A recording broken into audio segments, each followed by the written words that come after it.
Hello, my name is Stanford Gibson. I'm the Sediment Transport Specialist at the Hydrologic Engineering Center and in charge of the sediment transport features in HEC-RAS. This is the third video in a series that walks you through how to create a semicircular flume in HEC-RAS and compute both Clearwater and Mudflow simulations in version 5.1. The first two videos just really walked you through setting up the terrain. First half of this video will show you how to set up a standard flow simulation in HEC-RAS. If you're primarily interested in the new Non-Newtonian features, you can jump ahead to about the 10-minute mark. The model we're building is simulating an actual flume experiment. This flume experiment was conducted by Parsons et al., Parsons, Whipple, and Simoni, and was published in the Journal of Geology in 2001. They conducted about 30 different flume studies in these 10 to 15 centimeter half pipes with at least 7 different materials at really high concentrations, volumetric concentrations above 65%.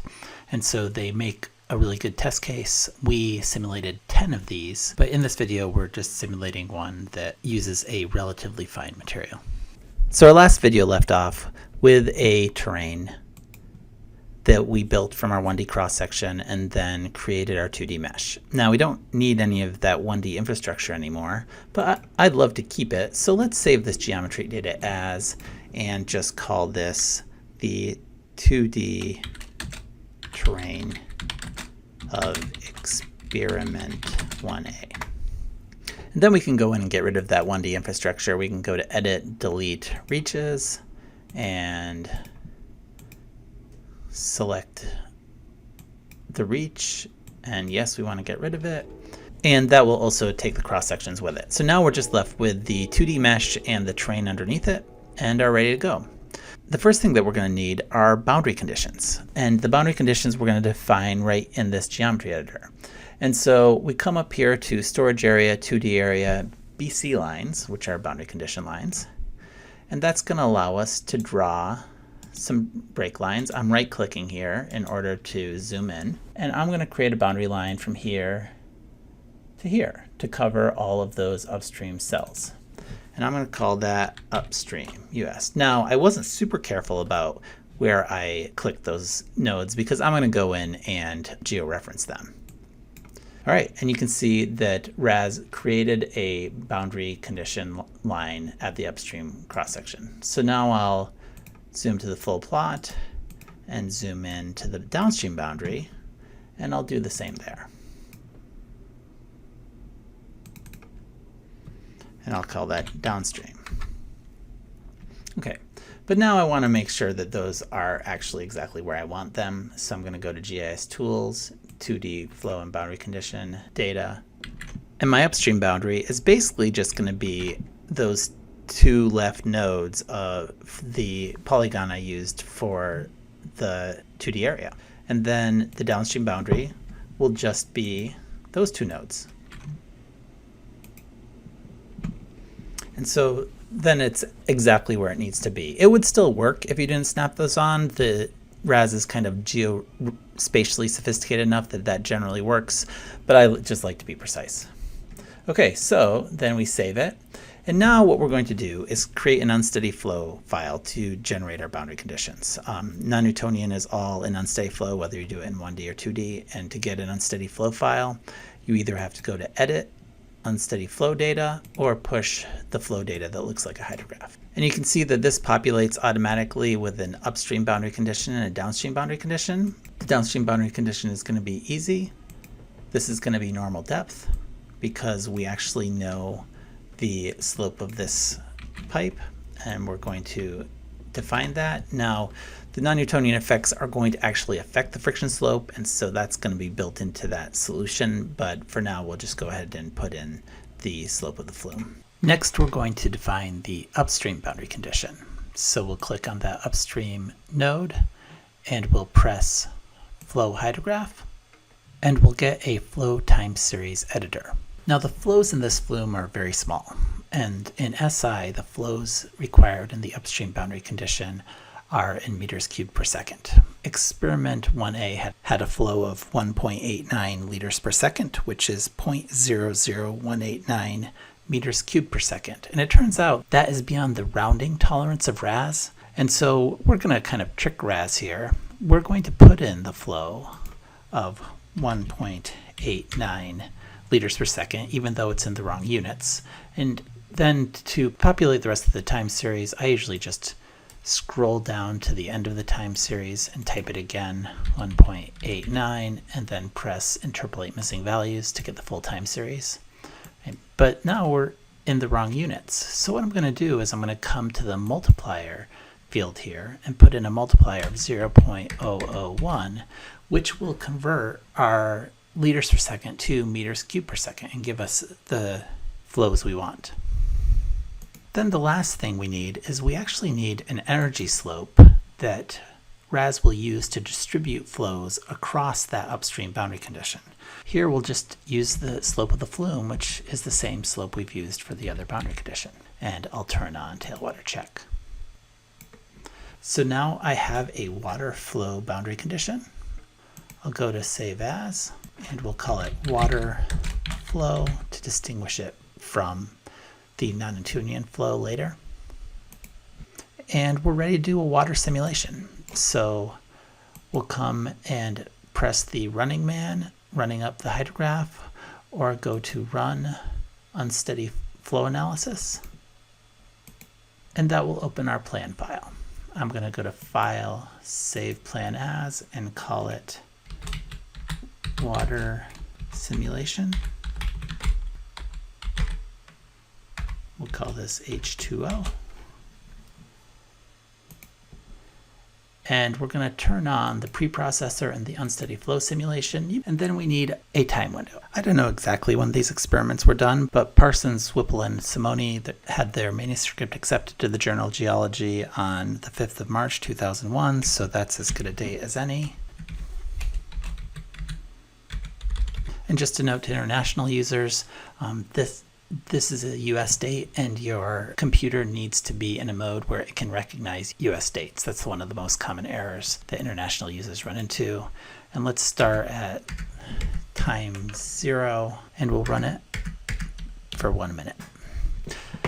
Now, as for the time step, this is a very small cell and a very steep slope. So I'm sure you can imagine we're going to use the smallest possible time step, but it turns out that's not actually small enough. And so what we're going to do is we're going to ask RAS to actually subdivide the cell based on the Courant condition. So to subdivide the time step, you can press the ellipses here. These are just computational options, so you can go there as well. And we're going to click on Advanced Time Step Control.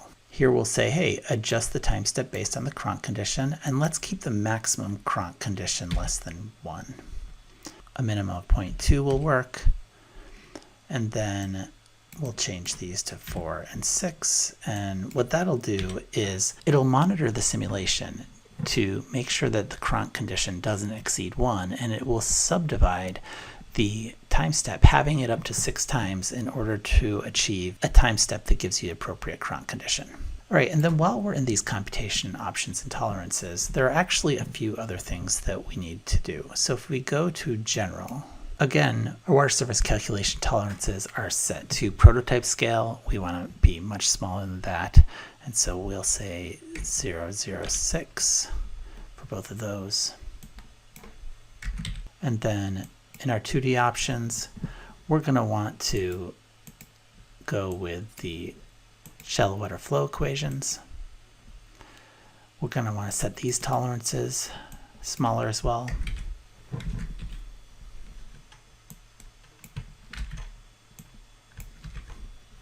And then we're going to put in some basic mixing coefficients, 0.3 for longitudinal, 0.1 for transverse, and 0.05 for Smagorinsky. These were selected kind of a priori. These are very standard mixing coefficients. And we'll say OK. The last thing we want to do is we want to set our output to 1 second, and let's set these to 1 minute.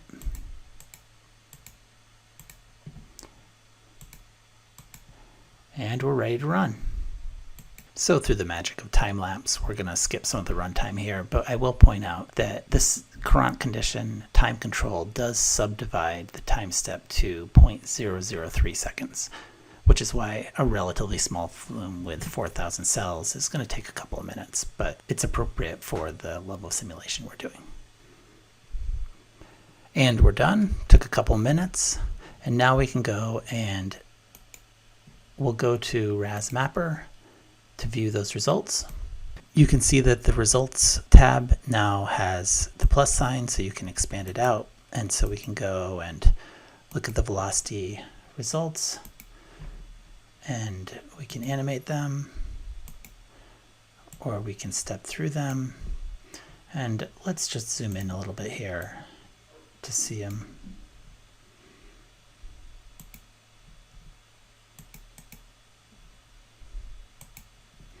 And you can see we've got kind of maximum velocities in the like 1.5 range. So if we come in here and say layer properties, let's set our max at 1.5 instead of 15. Create. Okay. We now plot velocities on a reasonable scale and can watch it flow down the flow. All right, so we have a standard RAS flow simulation at this point, and to this point we haven't done anything you couldn't do in 5.0.7. What's new in 5.1 is the non-Newtonian mud and debris flow simulations. And if you look at the image of these actual simulations, these are very high concentration materials. The particular material we're dealing with here has a lot of fines in it, and so this is a Mudflow simulation. And so we are going to now add some mud and debris flow parameters to simulate this as a Bingham plastic. So the mud and debris data are in the unsteady flow editor. So what I'm going to do is I'm going to save this as a new unsteady flow file that I'm going to call Bingham. I'm going to leave all the flow boundary conditions the same. What I'm going to change is I'm going to go to options, and down here we have this new option called Non-Newtonian parameters, and that opens this Non-Newtonian parameter editor.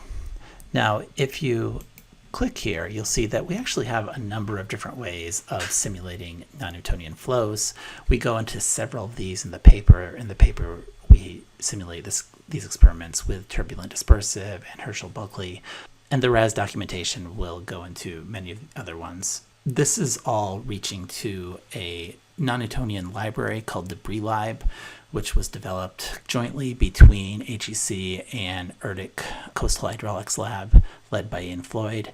And the idea is this library can be accessed by multiple software. And in fact, several software, including RAS and ADH, are accessing this right now. But what we're going to do is we're going to really just choose the simplest model. We're going to choose the Bingham plastic model. Now the fundamental properties of a Newtonian flow are that in the stress-strain relationship, it's linear and it has a zero intercept. There are a number of very complicated rheological models you could use to simulate non-Newtonian flow, but the simplest is just a Bingham plastic. And a Bingham plastic first has a non-zero intercept, which means that you can apply a certain amount of stress to it before it moves, and so it has what we call a yield strength.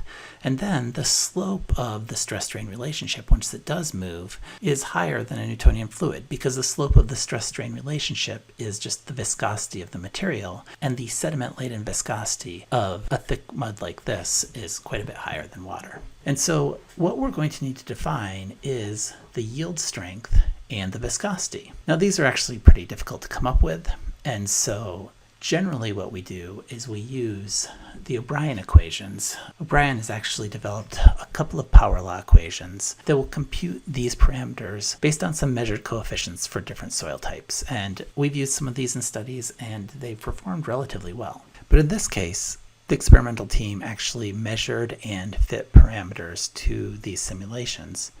And so we're going to use the fit parameters that they selected. And so in both cases, we'll say we're going to select a user yield, and we're going to set a user-defined sediment-laden viscosity. And so the yield that they fit was 98, and the viscosity was 1.92. Now this is all in SI, so we're in Pascal units here. And then the two other pieces of information you're going to need is a representative grain size. The representative grain size is 0.2 millimeters, but that actually doesn't get used in the Bingham plastic. What does get used is the volumetric concentration. And the volumetric concentration of this material is 69.2%, which is a lot of sediment. Now, there are lots of different ways to specify and report concentration. And at very low concentrations, the kinds we encounter in alluvial transport, a lot of these ways of reporting concentration, the differences are trivial. But once you get up into these sorts of concentrations, these mud flows and debris flows, the difference between volumetric concentration and concentration by mass and parts per million and milligrams per liter can be dramatic. And it can also be pretty confusing to parse them. So we've added a concentration conversion calculator where you can go in and select the units that you're going to define your concentration in, and it will convert that into the other sorts of concentrations or water contents that you would be interested in reporting. So that's it. We're going to say OK. We're going to go File, Save. And we'll open the plan file and we'll save this as Bingham.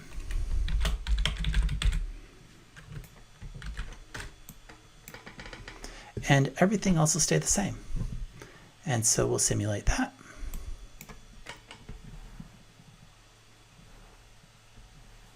And then that simulation completes. We come back to Mapper, and now we've got a second simulation here called Bingham. And you can see that this simulation has a different shape, different velocity.